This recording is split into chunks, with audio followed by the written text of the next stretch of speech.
नमस्कार दोस्तों, आप सभी का स्वागत है। आज की ये मोटिवेशनल स्टोरी ईमान का ज्ञान बताएगी। तो चलिए शुरू करते हैं। काफ़ी समय पहले की बात है। प्रतापगढ़ नाम का एक राज्य था। वहाँ का राजा बहुत अच्छा था, मगर राजा को एक सुख नहीं था कि उसके कोई संतान नहीं थी और वह चाहता था कि अब वह राज्य के अंदर ही किसी योग्य बच्चे को गोद ले ताकि वह उसका उत्तराधिकारी बन सके और आगे की बागडोर को सुचारू रूप से चला सके। और इसी को देखते हुए राजा ने राज्य में घोषणा करवा दी कि सभी बच्चे राजमहल में एकत्रित हो जाएं। ऐसा ही हुआ।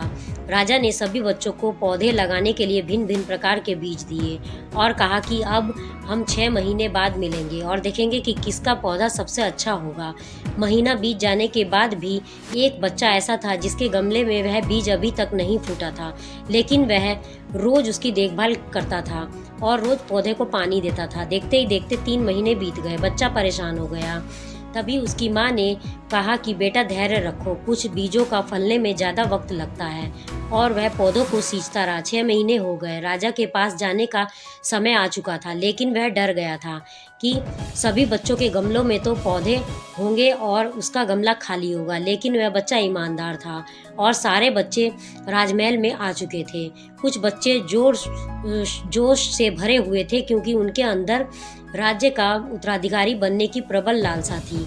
अब राजा ने आदेश दिया, सभी बच्चे अपने अपने गमले दिखाने लगे, मगर एक बच्चा सहमा हुआ था क्योंकि उसका गमला खाली था। तभी राजा की नज़र उस गमले पर गई।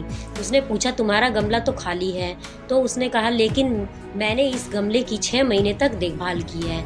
राजा उसकी ईमानदारी से खुश हुआ था इसकी उसका गमला खाली है। फिर भी वह हिम्मत करके यहाँ तो आ गया। सभी बच्चे गमले के देखने के बाद राजा को उस बच्चे को सभी के सामने बुलाया। बच्चा सहम गया था और राजा ने वह गमला सभी को दिखाया। सभी बच्चे जोर से हंसने लगे। राजा ने कहा, शांत हो जाइए, इतने खुश मत होइए।